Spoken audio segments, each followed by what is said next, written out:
So, naimbag nga daw tayo manan mga kaikit. Yes, mga kaikit, since napakamura ngayon ng repolyo ay magluluto tayo ngayon ng ginisang repolyo with miswa. Oo, mga kaikit.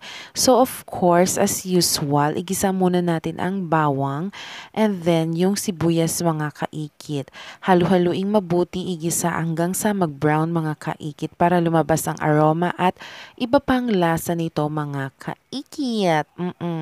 So next naman mga kaikit ay ilagay natin ang kikiam. Oo mga kaikit, ang alternative para sa mga chicken or pork or anything na meat mga kaikit or isagpaw yung mga kaikit.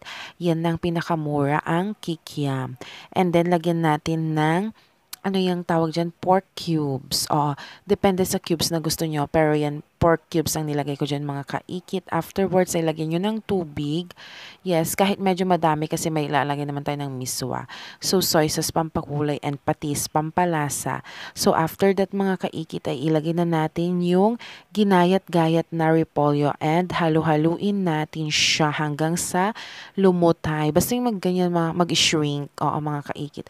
And afterwards, mga kaikit, ay ilagay natin ang miswa.